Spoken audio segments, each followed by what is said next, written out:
Eikä ollut pyöriä? Ei ole.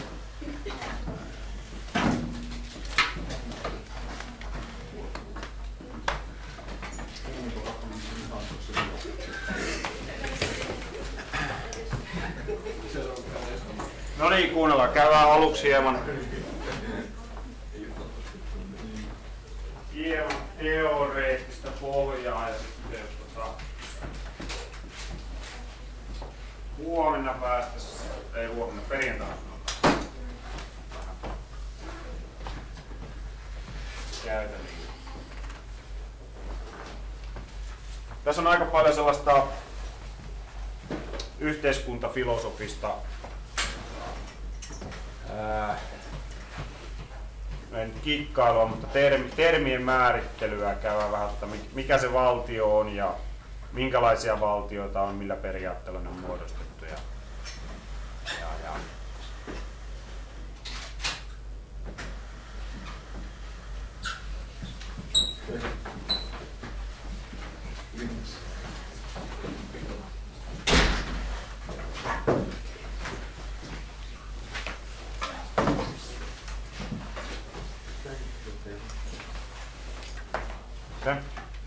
Pitääkö kirjoittaa? Ei tarvitse kirjoittaa, tämä löytyy sieltä pedantista.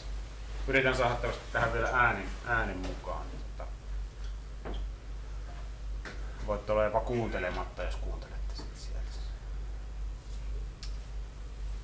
Joo, mutta niin kuin ne, ketkä tuli myöhässä, niin käydään vähän tänään tuossa teoriaa, en tiedä hitäänkö.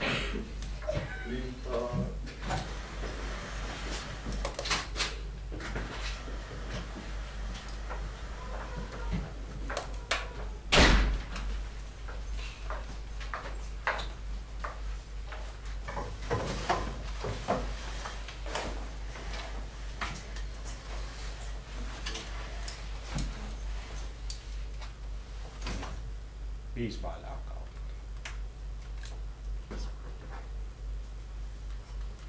Tiistaina, keskiviikkona ja torstaina. No, ei ainakaan 5 yli. Niin käydään nyt vähän teoriaa näistä asioista, en tiedä ehditäänkö muuta käymään, tehdään sitten perjantaina. Perjantaina vähän ryhmätöitä taas. Mutta valtio on aiheena ja kaikki mikä siihen liittyy. Ja jos mietitte maailmankarttaa, sieltä löytyy liki 200 erilaista valtiota ja valtiomuotoja on hirvittävä määrä. Eli se millä tavalla valtiota hallitaan, se millä tavalla se valtio on muodostettu, niin niitä löytyy kanssa hirvittävä määrä. Tuossa nyt on 4 erilaista. Sanotaan, demokratiakin voidaan jakaa vaikka tasavaltaan tai tasavaltalaiseen monarkiaan tai niin edespäin. Eli noin voidaan vielä jakaa sitten aika moneen eri muotoon. Länsimaissa, Suomessa on totuttu siihen, että tuo demokratia on jollakin tavalla hallitseva yhteiskuntamuoto. Jos katsotaan maailmanhistoriaa pitkällä aikavälillä, niin se ei suinkaan ole niin kuin se yksi ja ainoa ja oikea tapa hallita valtiota. Joillakin mittareilla katsottuna niin menestyviä valtioita on ollut sellaisiakin valtioita, jotka ei ole ollut demokratioita. Se nyt on ehkä tuommoinen Ranskan suuren vallankumouksen jälkeinen valtiomuoto, mikä on saanut jalansijaa länsimaissa. Tietysti antiikin Kreikassa. Sielläkin vain oikeastaan Ateenassa käytetty valtiomuoto. Diktatuuri, sitäkin on monen erilaista, on yhden puolueen diktatuuria, on yhden henkilön diktatuuria, on jonkun sotilasryhmittymän diktatuuria, jne. Teokratia tarkoittaa mitä?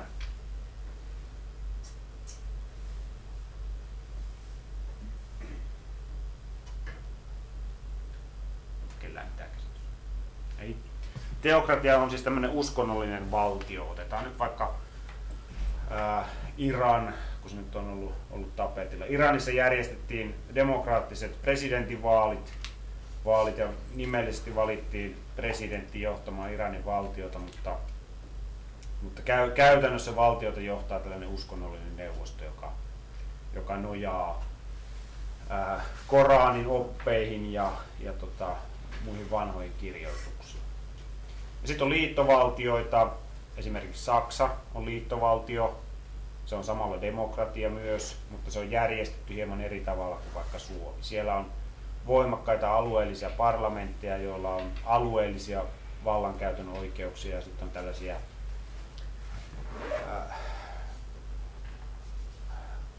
keskushallinnolla on sitten tiettyjä hallinnon haaroja hallussaan, esimerkiksi vaikka kaupankäynti ja ulkopolitiikka ja jne. Mutta toinen liittovaltio on tietysti esimerkiksi Yhdysvallat, jossa liittovaltioiden tai osavaltioiden kesken saattaa olla hyvinkin suuria eroja vaikka verotuksessa ja vaikka ihan ajokortin iässä.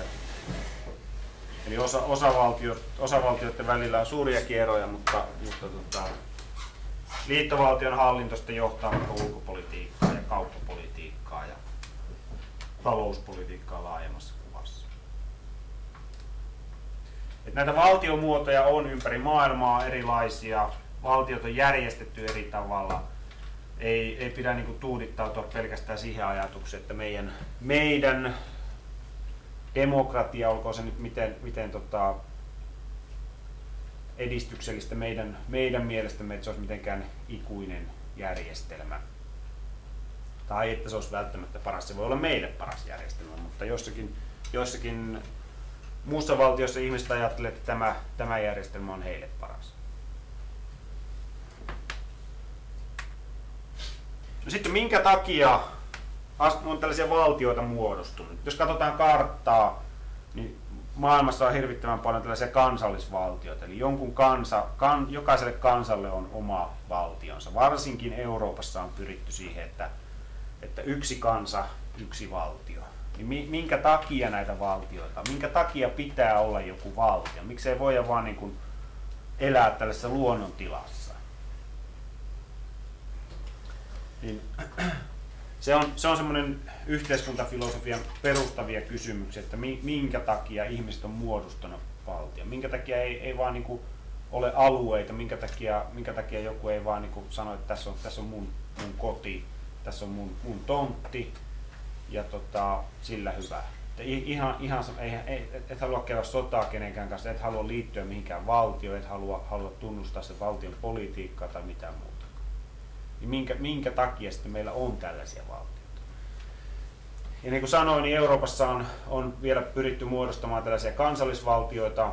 On ajateltu historian saatossa, että ne on jonkinlaisia sopivan kokoisia yksikköjä. Muutama kansa Euroopassa on, jolla ei ole omaa valtiota. Baskit Saksassa, Espanjassa. No, saamelaisilla on tämmöinen alkuperäiskansan asema. Sitten esimerkiksi tuolla Belgiassa niin flaamit ja valloonit elää samassa valtiossa. Aika ajoin käydään keskustelu siitä, että pitäisikö Belgiankin jakautua kahteen valtioon. Mutta suuret filosofit Locke ja Hobbes on lähtenyt ja monet muut on lähtenyt siitä, että siis minkä takia tämä valtio on muodostunut, niin alun perin on eletty tällaisessa luonnontilassa. Ei ole ollut mitään valtiota. Ja Locke lähtenyt siitä, John Locke, siis skottilainen filosofi, on lähtenyt siitä, että ihmisellä on niin kolme tällaista primääritarvetta tai kolme oikeutta. Oikeus elämään, oikeus vapauteen ja oikeus omaan omaisuuteen. Ja Locke oli sitä mieltä, että silloin kun kaikki ihmiset maailmassa noudattaisivat näitä kolmea sääntöä, tunnustaisivat jokaisen oikeuden elämään, sinun pitää myös tunnustaa sinun oma oikeutesi elämään. Et saa myydä itseäsi orjaksi Locken mielestä. Tai oikeus vapauteen. Kukaan ei saa rajoittaa sinun vapauttasi, etkä sinä saa rajoittaa toisten vapautta, etkä omaasi. Ja sitten omaisuuden hallinta, että jokainen hallitsee omaa omaisuuttaan, eikä saa rikkoa sitä toisen omaisuutta, eikä niin kuin tunkeutua, jos ajatellaan, että sulla on maa-ala sinun hallussasi, sinun omaisuuttasi, niin toinen ei saa tunkeutua siihen. Ja Locke oli sitä mieltä, että jos kaikki ihmiset noudattaisi tätä, niin tässä ei olisi mitään ongelmaa, ei tarvittaisi mitään valtiota. Tämä toimisi tällaisenaan, mutta kun ei toimi. Ihmiset eivät pysty siihen että kunnioitettaisiin toisten elämää, kunnioitettaisiin toisten omaisuutta ja vapautta. Niin kuin historiassa tiedätte, on sotia, on orjia, on ryöstöjä ja kaikkea muuta tällaista. Ja Hobbes otti sitten, toinen brittiläinen filosofi otti tämmöisen negatiivisemman asenteen tähän luonnontilaan sitä kautta, että tuossa on kuvailu, että minkälainen se ihmiselämä on tällaisessa luonnontilan maailmassa, jossa tavallaan ei tule tukea mistään, ei ole minkäänlaista hallintoa, eli se on yksinäistä ja raakaa ja lyhyt se elämä, minkä ihminen kokee tällaisessa luonnontilassa. Eli valtioita on muodostettu sen takia, että on niinku haluttu jotain pysyvämpää, turvallisempaa, vakaampaa, kaikkea tällaista niinku mukavaa. Ja se sitten siinä vaiheessa, kun valtio muodostetaan, niin pitää tehdä jonkinlainen yhteiskuntasopimus. Termi on suhteellisen uusi 1700-luvulta Rousseaun keksimä, mutta tarkoitetaan nyt ihan mitä tahansa yhteiskuntasopimusta. Ja yhteiskuntasopimus on niin kuin käsitteenä yksinkertaisimmillaan se, että millä pelisäännöillä ihmiset sitoutuvat toimimaan siinä valtiossa. Ja jos ihan äärimmilleen viedään, niin voidaan ajatella, että joku Yhdysvaltojen perustuslaki on niin kuin Yhdysvaltain yhteiskuntasopimus. Yhdysvallat on tuore valtio, siinä on mietitty, että minkälainen perustuslaki sinne laaditaan ja mitä tavoitteita sillä yhteiskuntasopimuksella on, että Yhdysvallat hyväksyy ihmiset sellaisena kuin ne on, saa harjoittaa mitä uskontoa tahansa, saa harjoittaa mitä ammattia tahansa, jne. Ja sitten ihmiset, ketkä siinä valtiossa asuu, ketkä asuu sen yhteiskuntasopimuksen alla, niin sitoutuvat siihen yhteiskuntasopimukseen. Ja voisi taas nyt kääntäen ajatella, että ettehän te ole allekirjoittanut mitään yhteiskuntasopimusta, eikö niin? Silti teitä kovaa vauhtia kasvatetaan Suomen valtion kansalaisiksi, ja valtiolla on tietyt periaatteet, millä se teitä kasvattaa ja yrittää tehdä teistä kunniallisia kansalaisia ja sellaisia kansalaisia, jotka tuotte sitten Suomi-nimiselle valtiolle jonkinlaista menestystä ja sitten taas teille mahdollisuuden pärjätä.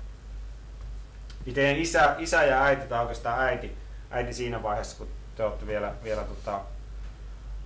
äitin kohdussa, äiti on mennyt neuvolaan, niin siinä vaiheessa hän on tavallaan allekirjoittanut sen, että teistä tulee suomalaisia, teidät kasvatetaan tässä Suomen yhteiskuntasopimuksessa näiden sääntöjen mukaan, mitä meillä on.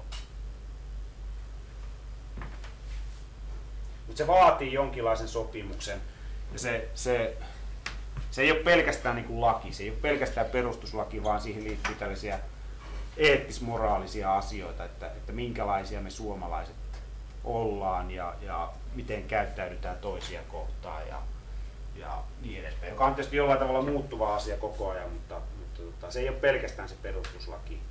Ja se yhteiskuntasopimus ei ole mikään tällainen paperi, mihin pitää nimi laittaa alle.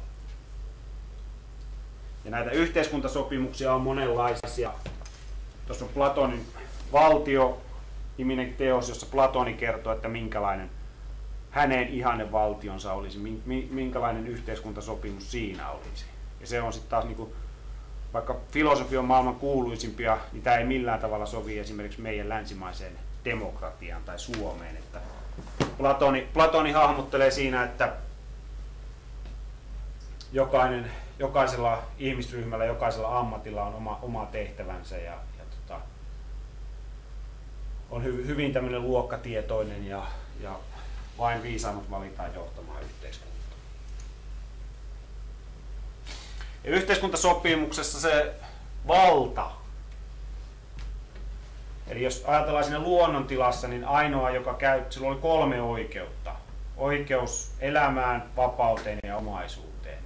Sinun piti kunnioittaa niitä ja muiden piti kunnioittaa sinun oikeutta elämään, vapauteen ja omaisuuteen.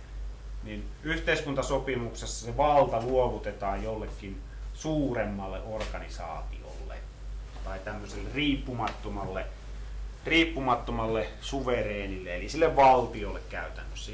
Jos se on järjestetty vaikka diktatuuriseen valtion muotoon, niin silloin se legitimiteetti tai valta luovutetaan sille hallitsijalle. Te annatte sen oman oikeutenne tai osan siitä oikeudestanne pois. Ja valta on legitiimi, kun vallankäytön kohde hyväksyy vallan ja pitää sitä oikeutettuna. Eli te, minä ja muut suomalaiset tunnustetaan se, että meillä eduskunta käyttää lainsäädäntövaltaa, poliisi valvoo järjestysvaltaa, jne. Eli on niin kuin annettu se valta jonnekin, hyväksytään, että se on siellä ja pidetään sitä oikeutettuna, että Suomen eduskunta voi säätää lakeja. Silloin olisi niin kuin silloin joutuisitte elämään ristiriidassa tämän meidän yhteiskuntasopimuksemme kanssa, jos te ette tunnustaisi sitä, että eduskunnan säätämät lait ovat oikeita lakeja tai ne on toimivia. Tai no ei välttämättä toimivia, mutta totta kai saa arvostella. Mutta niin, eduskunnan säätämiä lakeja. Ja valta ei aina perustu lakiin, niin kuin tiedätte. Muodollinen valta tietysti on tällaista valtaa, mikä on annettu vaikka kansanedustajille. Voi olla rahaan perustuvaa valtaa, tietoon, karismaan, kaikkea muuta tällaista. Ja Locke lähti siitä, että sillä vallalla pitää tietysti olla sen ihmisten hyväksyntä. Jos ei sillä ole ihmisten hyväksyntää, niin silloin voidaan vaihtaa sitä valtaa tai muuttaa sitä valtaa. Ja siinä mielessä Locken mukaan niin viime kädessä se on niillä ihmisillä. Ihmisillä siis se valta, ketkä sitä yhteiskuntaa pyörittää. Ja sitten termi yhteiskunta, niin kun luette yhteiskuntaoppia, niin koostuu valtion ihmisistä ja heidän yhteisöistään. Kuulutteko te mihinkään yhteisöön? Kuulutte. Te olette tämän koulun oppilaita, se on jo yksi tai opiskelijoita, se on yksi yhteisö ja jne. Te kuulutte varmaan kauhean moneen yhteisöön, kun rupeatte tarkemmin miettimään.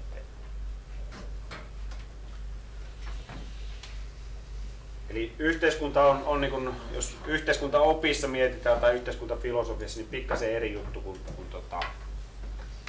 valtio sinänsä. Valtio on tämmöinen, mitäs Max Weber sanoi, että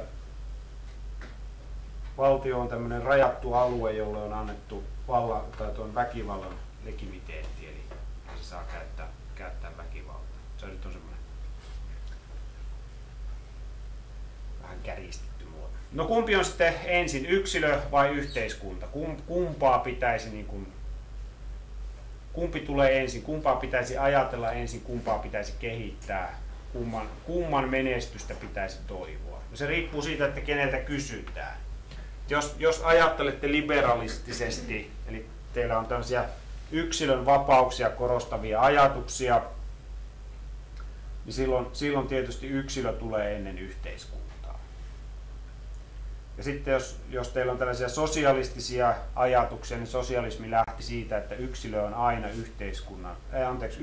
jonkin yhteisön jäsen.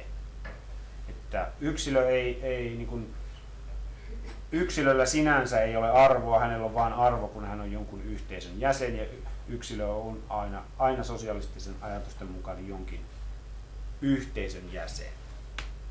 Ja tämä on oikeastaan tämmöinen osittain, ei noin kärjistetysti, mutta tämän päivän tämmöinen politiikan kenttä, että tästä aika paljon niin kuin puhutaan Suomessa 2013 ja varmaan vielä enemmän kuin seuraavat eduskuntavaalit tulee. Et meillä on paljon tällaisia liberalistisia voimia, jotka ajattelee sitä, että sanotaanko amerikkalaisittain, siinä mielessä tiedätte, että Amerikassa vastuu yksilöstä on yksilöllä itsellään, että hän itse hankkii vaikka sairausvakuutuksensa ja hän itse käy itse omat koulunsa ja jos jää työttömäksi, niin se on hänen sen yksilön ongelma tai yksilön mahdollisuus tai niin edespäin. Että se valtio on Yhdysvalloissa pyrkinyt purkamaan kaikkia tällaisia yksilön oikeuksia rajoittavia esteitä. No nyt siellä otettiin tämä Obamacare viime viikolla, tällä viikolla yritetty ottaa käyttöön, tietokoneohjelmat on yllätys takunnut siellä. Mutta se on hyvä esimerkki, minkä myrskyn se on nostanut, kun siellä yritettiin laatia laki tai on laadittu laki, että jokaisen amerikkalaisen olisi pakko ottaa sairausvakuutus. Niin siellä nousi melkein kapina, että ei ole pakko, jos ei halua. Ei valtio voi yksilöä pakottaa. Siellä ajatellaan tällä tavalla. Että jokainen saa itse päättää, että mitä ottaa. Ottaako sairausvakuutuksen, jos haluaa, niin ottaa sairausvakuutuksen, mutta jos ei halua, niin ei ota sitä. Mutta sitten meillä on tämmöinen jonkinlainen hyvinvointivaltion malli, jossa valtio ottaa sen vastuun. Tai on ottanut. Pikkasen on liuuttu tuommoiseen liberalistiseen ajatteluun viimeisen 10 vuoden aikana.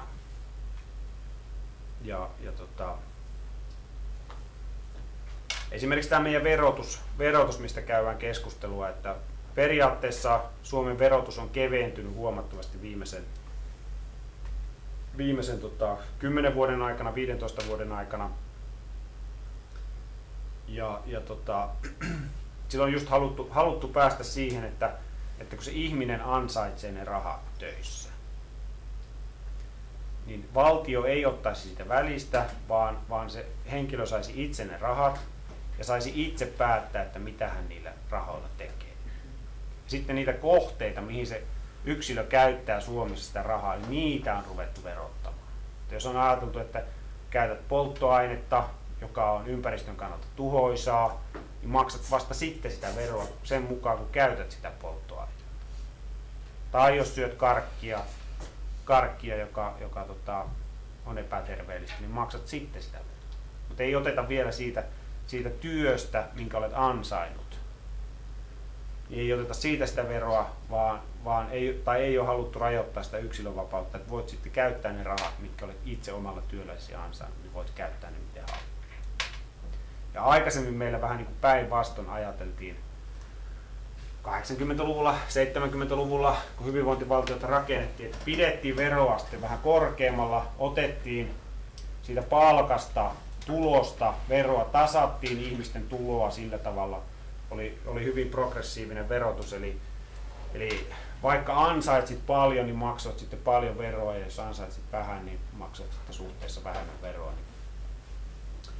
Yhteiskunnan toimesta rajoitettiin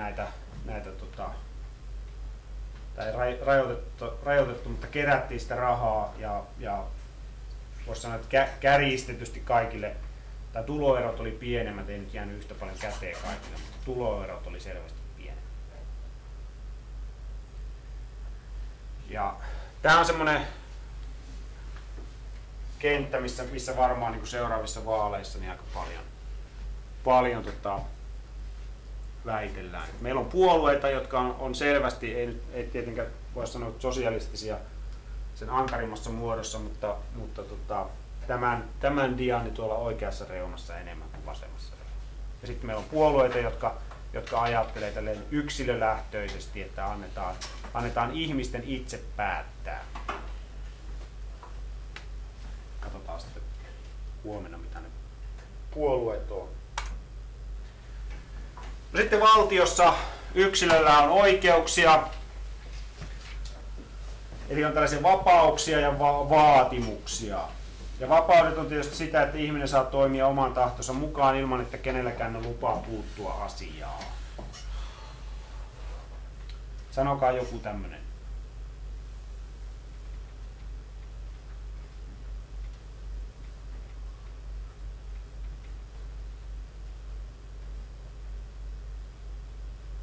No, meillä on esimerkiksi sananvapaus, kokoontumisvapaus, JNE, mitä on perustuslaissa mainittu pitkä lintaania ja sieltä kirjassakin niitä on luettu. Periaatteessa nämä on tällaisia oikeuksia, mutta sitten toi negatiivinen vapaus liittyy näihin vapauksiin, että yksilöä ei estetä toteuttamasta itseään, kun hän ei loukkaa toisen oikeuksia. Eli jos sanotaan, että on sananvapaus, saa sanoa ja kirjoittaa mitä halutaan, okei, se on, mutta sillä ei saa loukata ketään. Ja taas palataan niihin mitä se Locke yritti selittää aikoinaan, että on ne 3 vapautta. Ja ne on niin kuin muodostaa siihen ihmisen ympärille sellaisen piirin, että siinä voit niin kuin toimia, mutta älä toki mene niin kuin toisen alueelle siinä asiassa. Et sananvapautta saat käyttää, mutta älä loukkaa ketään. Älä sano väärää todistusta kenestäkään. Eli nämä on tällaisia negatiivisia vapauksia. Taas tämmöinen yhteiskuntafilosofian perustermi. Eli periaatteessa voit tehdä ihan mitä vaan, kunhan et loukkaa ketään. Sitten meillä on vaatimuksia. Eli esimerkiksi koulutus. Suomen valtio tarjoaa koulutuksen, tai otetaan vaikka päivähoito. Meillä on subjektiivinen oikeus toistaiseksi vaikka päivähoitoon. Kaikilla alle kouluikäisillä lapsilla päivähoitopaikka on löydyttävä.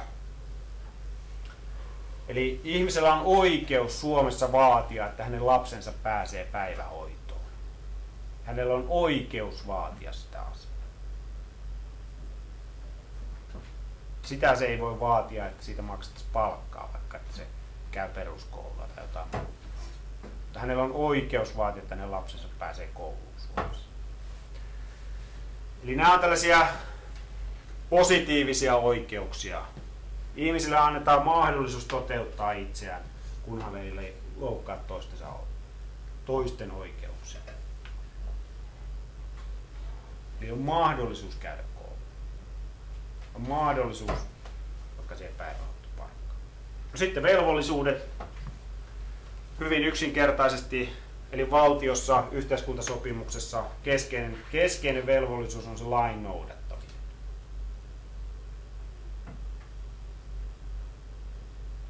Ja lakeja on monenlaisia, niin kuin tiedätte. Jos sanotte, että pitääkö maksaa veroja, ennen joulua valtio säätää niin sanotut budjettilait, eduskunta säätää budjettilait, jossa kerrotaan, että paljonko pitää ensi vuonna maksaa veroja. JNE. Eli kaikki lakeja on hirvittävä määrä ja se on keskeinen velvollisuus se lakien noudattaminen.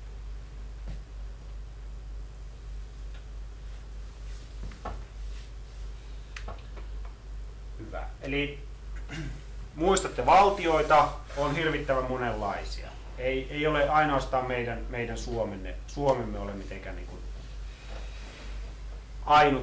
on ainutkertainen, mutta ei välttämättä joka näkökulmasta paras. Ei pidä syyllistyä sellaisen kulttuurirelativismiin niin sanotusti, että kannettu vesi ei kaivossa pysy. Että mennään sanomaan jonnekin, että tämä on meidän ajatelmallimme, totta kai se käyttö. Valtioita on muodostettu sen takia, että ihmiset ovat ajatelleet, että valtion avulla päästään johonkin parempaan. Siitä luonnon tilasta pois. Siitä tilasta pois, että ei olisi mitään valtiota, vaan olisi pelkkä yksilö. Eli on muodostettu tällaisia yhteisöjä valtioiden sisälle ja nykyisin pyritään näitä kansallisvaltioita muodostamaan ja sitä kautta saavuttamaan jonkinlainen yhteisöllisyys siinä myös. Ja valtion keskeinen termi on se yhteiskuntasopimus, se on se, mihin ihmiset on sitoutunut, miten sitä valtiota hallitaan, miten se toimii ja miten vaikka rangaistuskäytäntö on muodostunut tai jotain muuta tällaista. Miten lait säädetään. Ne on niitä yhteiskuntasopimuksen keskeisiä asioita. Ja sitten ihmisillä on oikeuksia ja velvollisuuksia siinä valtiossa. Hyvä.